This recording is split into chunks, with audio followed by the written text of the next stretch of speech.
Olá pessoal, tudo bem? Hoje nós vamos falar dos regimes totalitários. Vocês podem perguntar, professor Carlos, e por que esse conteúdo é tão importante para a gente estudar? Porque sem esse conteúdo nós não vamos saber o que aconteceu na Segunda Guerra Mundial. O que foi que levou à Segunda Guerra Mundial? No caso dessa aula de hoje, nós vamos concentrar em nazismo na Alemanha e o fascismo na Itália. Para entendermos esses regimes, nós vamos puxar um pouquinho para os antecedentes. O que foi que aconteceu antes desses regimes se estabelecerem? Vamos lá. Primeiro, a Europa estava arrasada, né? 1918, a Primeira Guerra Mundial termina, a Europa está um caos. Então, crise econômica, social, política, e é necessário uma nova forma de governar para que exista esperança. Esperança para esse povo tão sofrido por causa da Primeira Guerra Mundial. O segundo fator, que é muito importante para a implantação desses regimes, é o que aconteceu na Rússia. Em 1917, o czar Nicolau II tira as tropas russas da guerra, alegando problemas internos. Quais eram esses problemas internos? Nada mais, nada menos que a Revolução Russa, liderada por Stalin, Lenin, Trotsky.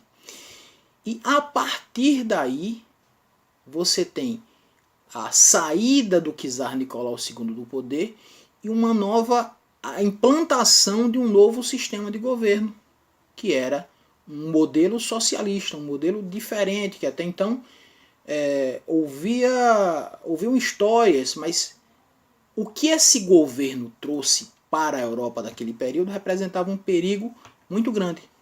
E é interessante que esse sistema de governo começa a crescer muito rapidamente. Quais são as características mais importantes dos regimes totalitários? Bom, primeiro, autoritarismo.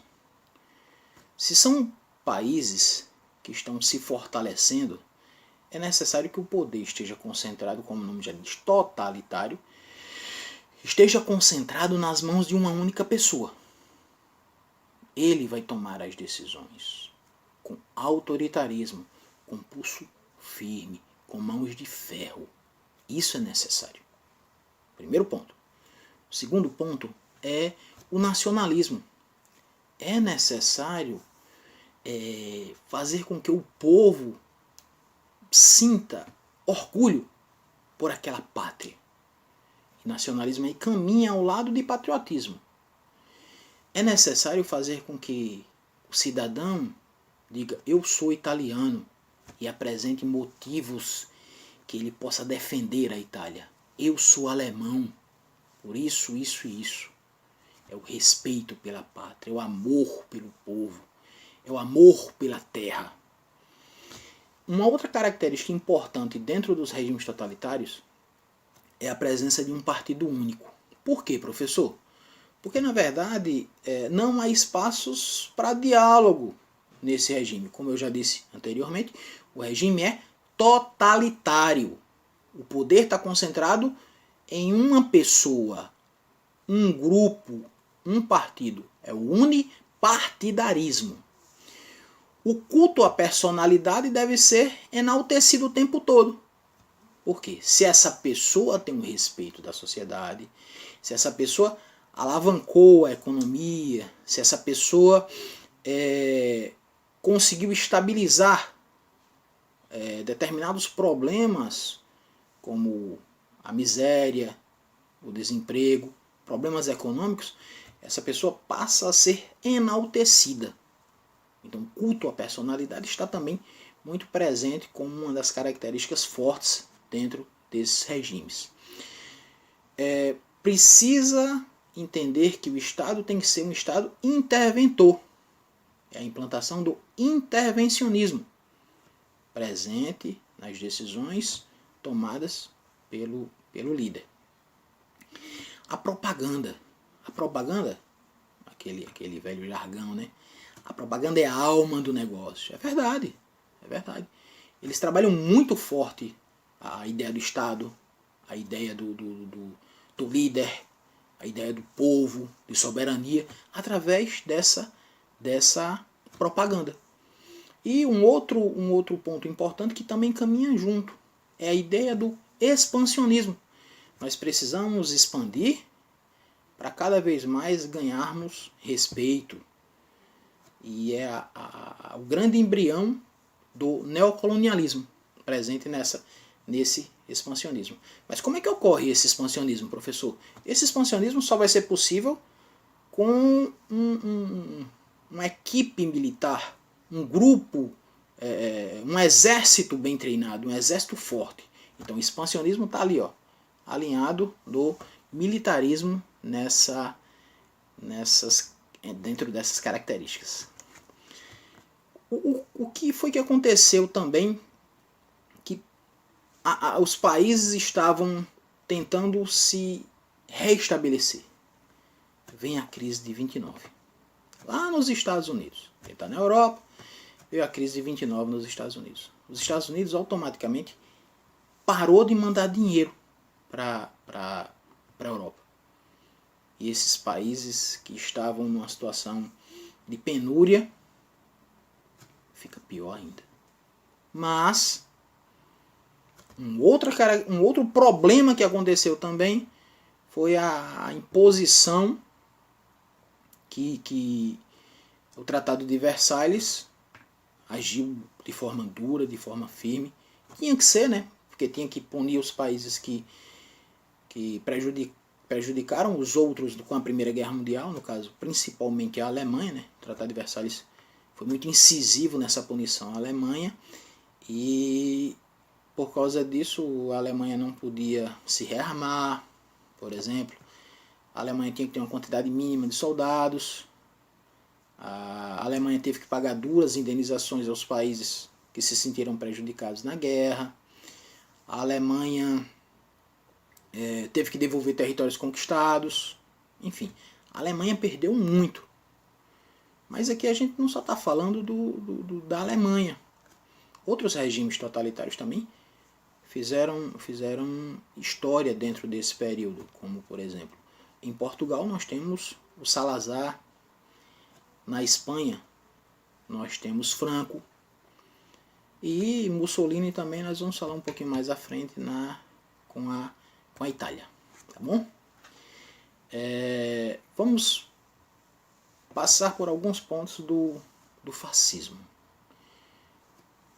O grande lema do fascismo, você olha para o fascismo e você vê uma mensagem assim: nação forte e defesa da ordem e da grandeza. É bonito, isso é bonito. Nação forte e defesa da ordem e da grandeza. É bem legal. Bom, primeiro nome, fascismo. Fascismo lembra uma palavrinha que a gente conhece, fácil, né? Fácil vem da palavra feixe em italiano, que quer dizer... são aqueles feixes de madeira que você coloca para sustentar o machado, né? O machado que antigamente era símbolo de poder. Então era um símbolo que representava poder para o italiano. Então eles criaram esse símbolo para dizer, olha, nós não estamos de brincadeira aqui. Nós viemos para ficar e nós queremos mudar esse cenário tão negativo da Itália nesse primeiro momento. Agora é a mudança, agora é uma outra fase da Itália. Aí começa. Em 1919, eu vou citar algumas datas aqui, porque essas datas são muito importantes para você entender melhor esse conteúdo. Em 1919, você tem a fundação da Fácio de Combate. Ainda não é a criação do partido. A Fácio de Combate, que também era chamado de Camisas Negras. Ele tinha um certo apoio da burguesia e reprimia com muita violência todos aqueles que se colocassem contrários à ideia dos Camisas Negras, né? Muita força. Um ano depois aí é criado o Partido Nacional Fascista e em 1921 ele já consegue uma ascensão política muito grande, porque ele entra definitivamente no cenário do parlamento, né? Ele vence as eleições parlamentares na Itália. E em 1922, aí tem o grande boom do Mussolini. Pessoal, 50 mil pessoas marchando em direção a Roma. O nome é Marcha sobre Roma. 50 mil pessoas, 50 mil camisas negras, levando Mussolini ao poder, a se tornar primeiro-ministro. A mensagem era muito forte. Os italianos sentiram que com Mussolini a história poderia ser diferente. A economia poderia se reerguer. A sociedade poderia voltar uns a olhar nos olhos dos outros e se identificar como pertencentes a uma nação. Então isso é interessante. Em 1925, Mussolini ele consegue agrupar todos os poderes e aí se torna Dutch, né? Aí definitivamente ele tem todo o poder em suas mãos. Em 1927, parece uma característica muito importante no fascismo, que não aparece no nazismo. É o corporativismo. E como é que a gente percebe isso, professor Carlos? Através da Carta del Lavoro, que foi uma carta escrita por Mussolini aos trabalhadores, que estabelecia relações entre o patronato e os seus empregados. Mas a característica mais forte dessa carta é o corporativismo. Em 29, nós temos o Tratado de Latrão. O Tratado de Latrão, pessoal, é extremamente importante para compreendermos a relação que já esteve presente em outros momentos e que volta à tona agora. É a união entre igreja e Estado. Mussolini, ele cria o Estado do Vaticano. Em troca, a Igreja Católica chancela, legitima o poder do grande líder, da grande personalidade italiana. Em troca, ainda, Mussolini implanta o ensino religioso na Itália. Então agora você tem a criação do Estado Vaticano, um Estado forte, um Estado soberano, mas unido ali, irmanado num único objetivo, que é fortalecer a Itália acima de tudo. Logo em seguida ele fecha os partidos, né? Eu tinha dito anteriormente que uma das características mais importantes do regime totalitário era o unipartidarismo. Ele fecha todos os partidos, e aí só vai existir o partido fascista, né? Persegue todos os opositores do regime e controla o ensino. O ensino passa a ser controlado. O patriotismo vai ser cada vez mais presente em todos os grandes eventos, né?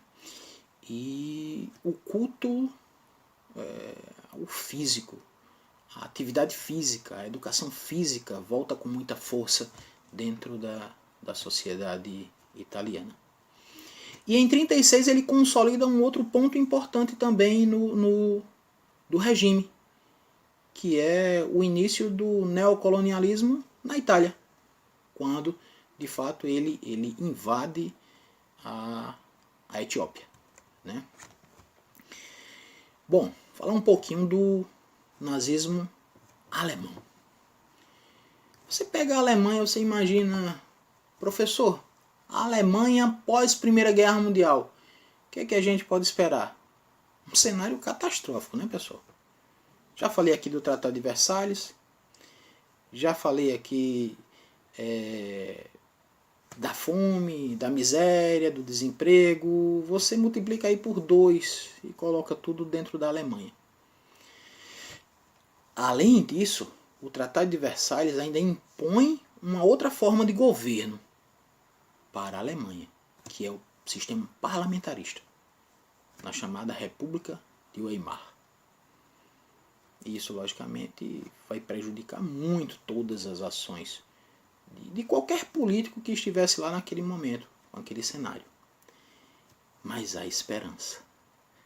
A esperança vem em 1920, quando Adolf Hitler aparece no Partido Nazista.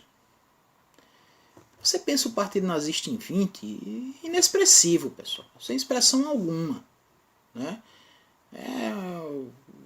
Meia dúzia ali de gato pingado, tinha 400, 500 integrantes, coisa pequena.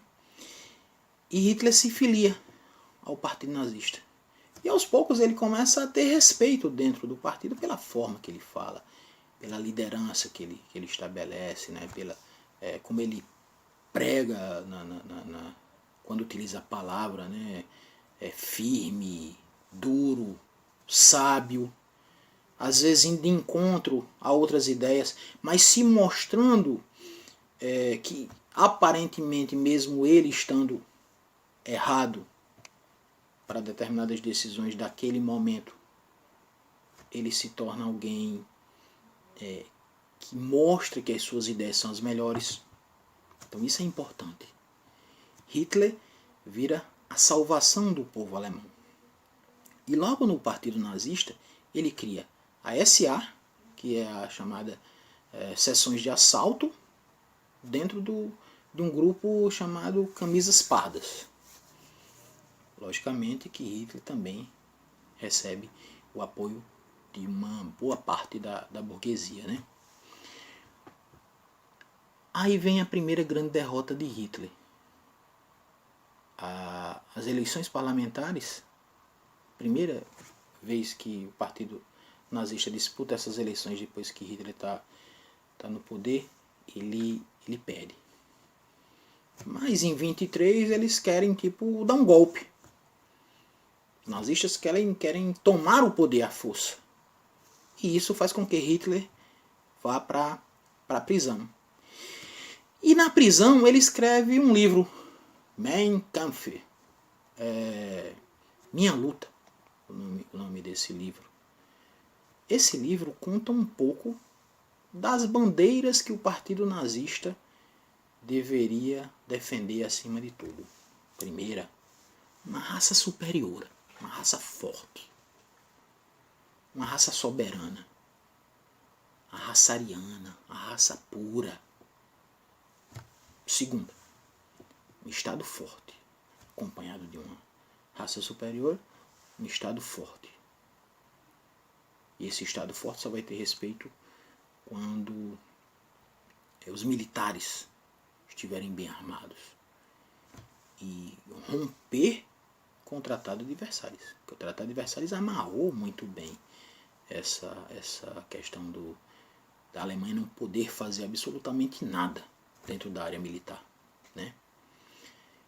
Antissemitismo. No livro, Hitler já mostra uma certa aversão muito grande aos judeus.